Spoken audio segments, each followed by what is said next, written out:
Hello there, Aries. Welcome to your reading.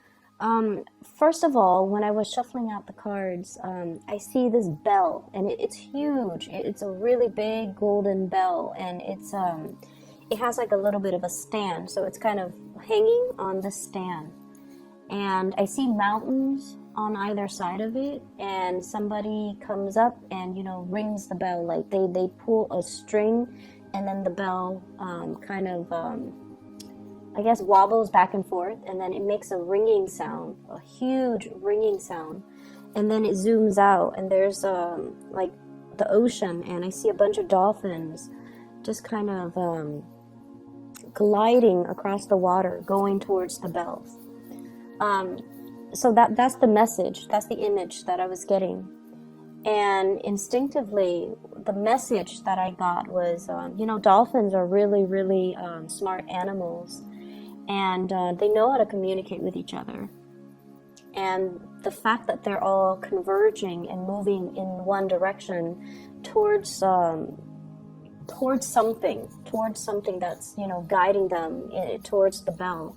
And bells in general usually signifies to me messages, communication, and especially it's a signal that something is coming in, somebody's coming in, some messages are coming in, and things like that. So I feel for many of you, if you have been waiting around for a situation, the bells signify to me that it's going to get resolved, and there's going to be communication regarding whatever it is that's weighing heavily on your mind.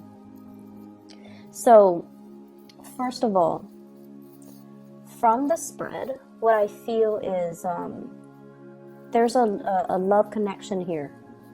And I do feel like an Aries dealing with another fire sign. Okay, so an Aries, Sagittarius, Leo, and another Aries. And what I'm just getting, all zodiac signs aside, what I'm getting here is I feel like somebody was really, really dragging their feet, and they have made you wait for a very long time. And I feel like, you really, really love this person, you care about this person. And it's just the situation dragged on for so long. And while they made you wait, it's not exactly like you were staying still waiting for them. Life moves forward, and you were distracting yourself with other things. And whenever they, decide to come around, then you would engage with them in conversation. But it just seems like there was a situation that really didn't get off the ground. Like it just didn't have the chance or the opportunity or whatever circumstantial, whatever circumstances surrounding the situation, it was not able to get off the ground. And I feel almost like many of you feel like, if the person comes around, I'm still going to give it another try. I'm still going to fight another day. I'm still willing to invest my all into the situation. So I feel like you care about this person. And some of you might have even, really loved this person. And what I'm getting is I feel like this person is either intimidated by you or they're dealing with trust issues where they're not able to give you their heart, or they feel a little bit scared about engaging with you or connecting with you or being in a relationship with you. Okay, so there's some fear here that I'm picking up. And if this is a person that you're linked up with, like via social media, they're looking at your images, they're looking at your pictures, and they might feel like, oh wow, the Aries has a lot of suitors around them. You might, for example, if you're heterosexual and you're male, you might take a lot of pictures with a lot of women. Okay, these could be cousins, these could be friends, these could be co-workers, they could just be platonic friends. But without the context, without knowing your personal life, and someone just scrolls through your social media and they see all these pictures of you and the opposite gender, and they could jump to conclusions and think that you are not available, you're dating somebody, or you're dating a lot of people, or you're just you're just dealing with a lot of people. So that's why they're a little bit skittish, okay? I'm also seeing some men. So for those of you who are women and you are dating men, I'm seeing some of the men looking at your social media, and I feel something like there's a very provocative energy. So I don't know if you are taking pictures that are a little bit provocative, like you're not wearing a lot of clothes, or you're wearing like, you know, plunging necklines, and they're looking at that, and I feel almost like they're just kind of shocked, okay, like they didn't expect that. I'm also seeing that for them. So if you're female dating men, the men are looking at your profiles or looking at your pictures, and I'm seeing a lot of chest, you know, like baring your chest or wearing clothes that are very revealing when it comes to cleavage, when it comes to things like that. And so it might be a little bit of a turnoff to them. I'm not saying not to do it. You do whatever rocks your boat. But I feel like if you're dealing with somebody and they're just kind of very distant, or, you know, after they connect with you via social media, they became a little bit distant, it's because I feel like they are very modest. I'm seeing somebody who is a little bit more conservative, a little bit more modest when it comes to their bodies, when it comes to, you know, sexuality, when it comes to like what to reveal to the public. So for example, they might even think that, you know, wearing a bikini and showing that to the world is not appropriate. So that's how modest they are. Or they might even feel like, you know, showing a lot of legs, or showing a lot of cleavage, or showing a lot of arms, like whatever it is, I feel like there's something about somebody looking at pictures of you, and then being a little bit kind of like, oh, I'm not really sure if that's appropriate. So that's what I'm getting. And then I also feel like if you're posting pictures with a lot of other people, they might hesitate, and they might even think that you're, you know, not, they might even feel like you're not single, and so they might not want to pursue things. This person is quite a catch in your eyes. I feel like you really like this person, and you like the fact that, you know, they're very serious minded is what I'm getting. Like they're all about, you know, they communicate very well. I feel like they're intelligent. They're very self-sufficient. They're very financially stable. They're a good person. Like it would be, you know, somebody that you want to take home to meet the parents. You want to bring around your siblings. You wouldn't mind bringing around your kids. Like it's someone who's very solid, who's family oriented. There's a sense of modesty about them that you find very refreshing. And I feel like this person is a very good catch, and that's why you're just like, if they engage with me, if they show me their intentions, or if they come back, then I definitely would give it another go. But in the meantime, I definitely feel like, you know, you're not keeping yourself stuck just waiting in suspension for this person to make up their mind. So there is a slowness here. It can be a little bit frustrating.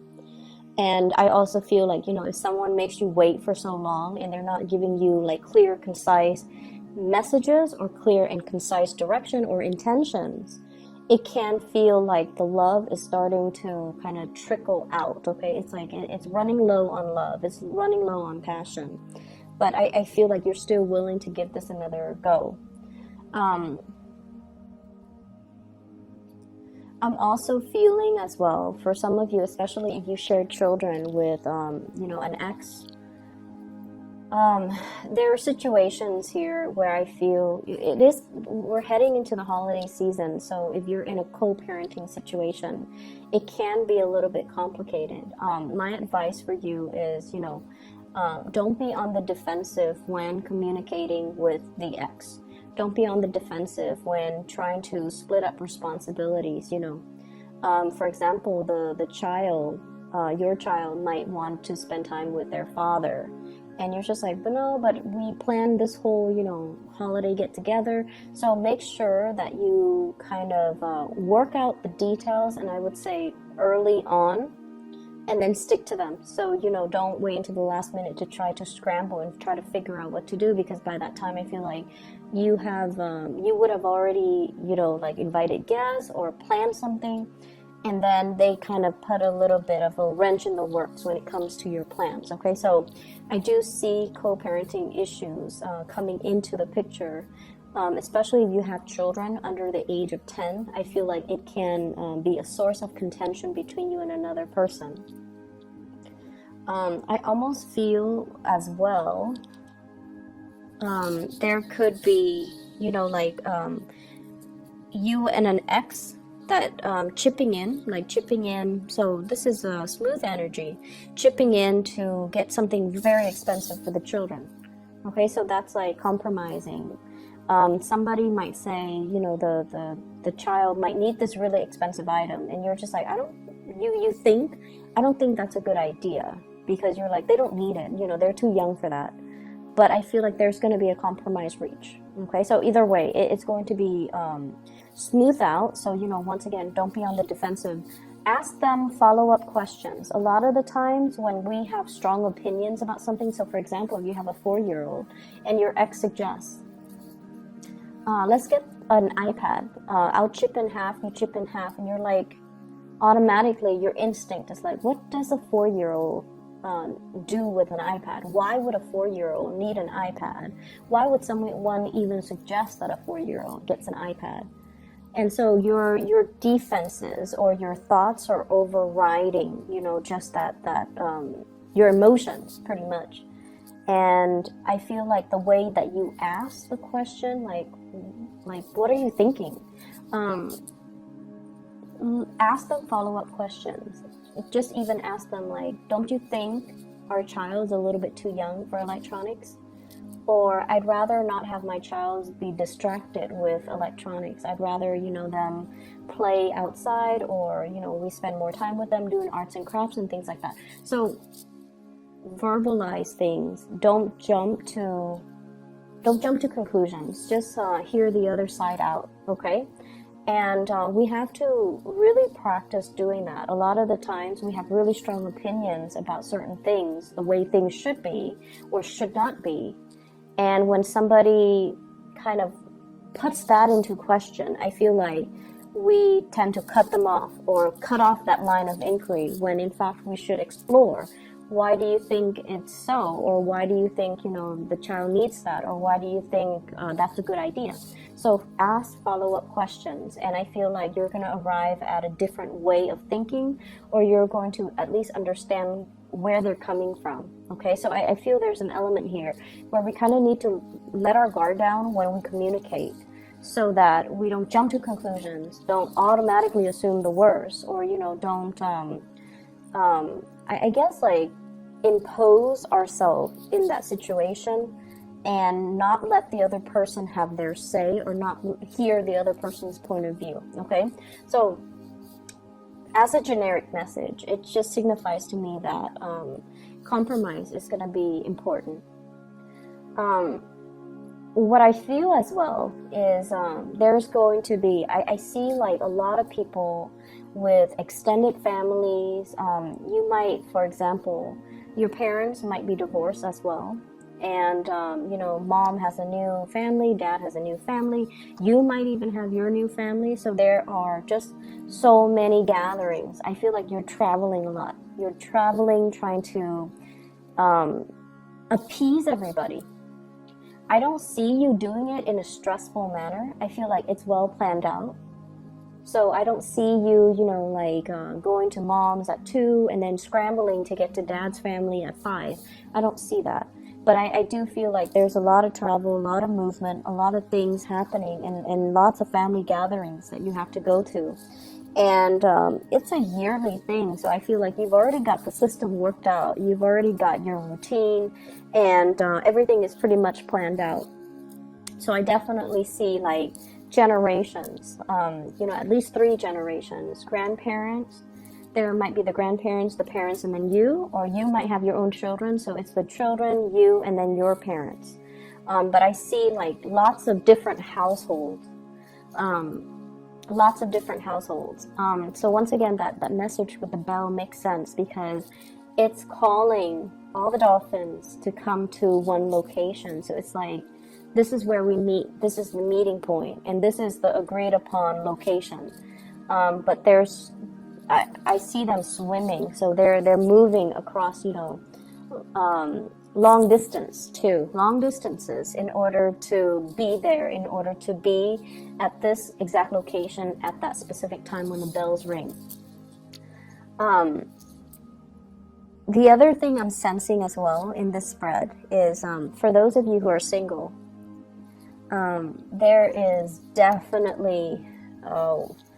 there's definitely somebody who's very, very, very attracted to you. Okay, so for those who are single, what I have here is a really, really attractive man. So I'm feeling like there's an attractive man. Well, he shows up here as the King of Wands. Once again, the cards can be, either gender. But look at this guy. He's really, really attractive. He's very attractive. And the energy that I pick up from this man, the energy I pick up from this person is that they're really looking at you, like they're checking you out. They're looking at you with a lot of inappropriate thoughts. Okay, so like they like what they see. They definitely want to be intimate with you. That's what I'm feeling. So let me try to unpack this. So because I feel like the circumstances could be different. So I feel like this is possibly a fire sign, Sagittarius, Aries, or Leo.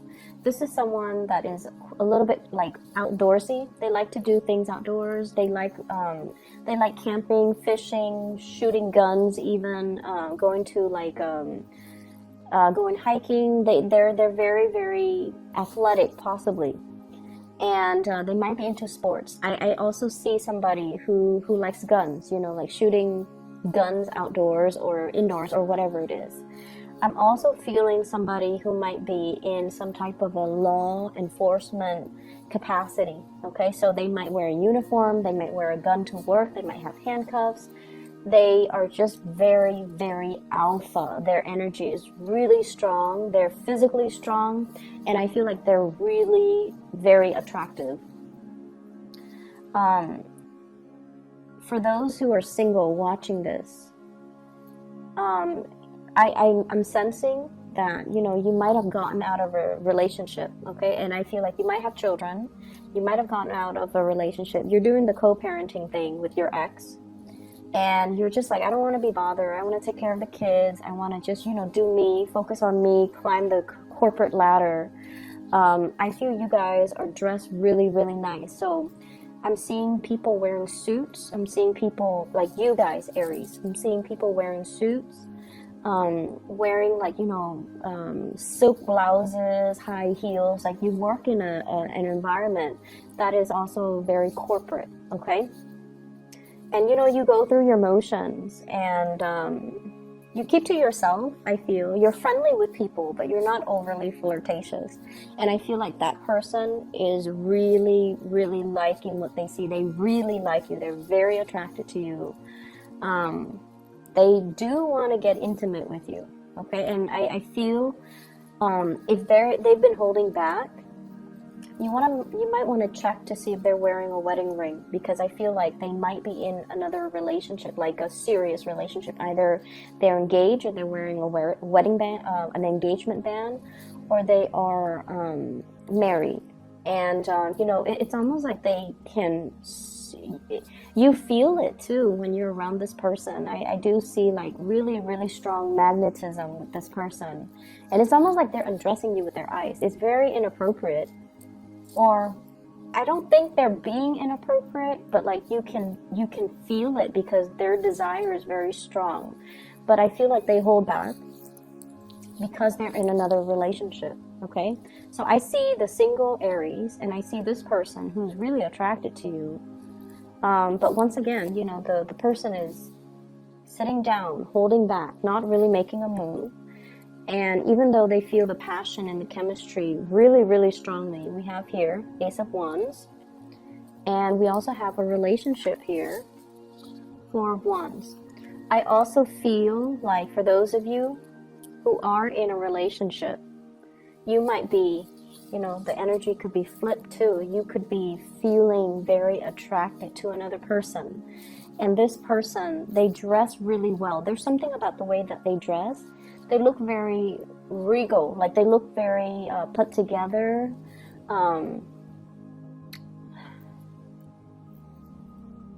They're very like, especially they're it's almost like they look like a model. They look like somebody out of a magazine. You know, they dress well. All their clothes are tailored. And everything fits perfectly right, the way that it should. Like they look really put together. And you're really attracted to this person. And I feel like they are attracted to you too. And there's like communication between the two of you. And I feel like the communication is very official in nature. This person is holding a falcon. And so I feel like they have really, I don't know why, but they have really, really high standards, okay? They're not just looking for a pigeon. The pigeon would signify like the communication back and forth. That is a little bit more mundane, a little bit more common. This is a falcon. This is a rare bird. This is a rare species. And this is somebody who likes the exotic, okay? So I feel like they're very, very picky about who they get involved with. And the Nine of Pentacles is usually the bachelor or the bachelorette. It's somebody who's single. And until they are 100% sure that they want to be with somebody, that's when they're going to stop being single. Okay, so it's like somebody with high standards. Their energy is a little bit like, I'll focus on me for now. And if whoever decides to come in, I'm going to, you know, like I'll believe it when I see it. So they're not naive. They're not going to take things at face value. They've got lots of things they're focusing on. They're very financially independent. They don't need anybody to take care of them. And I feel like, you know, they're just happy being on their own. And this is somebody that you definitely really like. And you want to bring home to, you know, to meet the family. And so there is that element here about really strong attraction between two people. For some of you, I feel like you could be dealing with a Cancerian person. And then others, I feel like a very strong fire sign, Sagittarius, Aries, Leo. And so I feel like there's definitely somebody who's single, who's being looked at, who's being eyed by somebody who's in a relationship. So that's what I'm getting here. I see a lot of family things, but you know, the family things will occupy a lot of your time, and then the flirtation, the attraction here, it is really intense, and it is very, very strong. It's really, really strong. It's like jumping out at me, where, you know, there's somebody with a lot of pheromones, like they're emitting pheromones, and they want you to know how they feel. But I feel like, you know, they're trying to do the right thing, and they're not trying to. They're not trying to step out of the relationship. I feel like they're not purposely doing that, okay? So that is all that I have for you here, Aries. I hope the reading is helpful for you guys. And I wish you the very best for those who are celebrating, you know, the Christmas and the New Year's. I should have the New Year's reading on time, I believe. But have a very happy holiday season, and I'll talk to you guys soon, okay? Take care.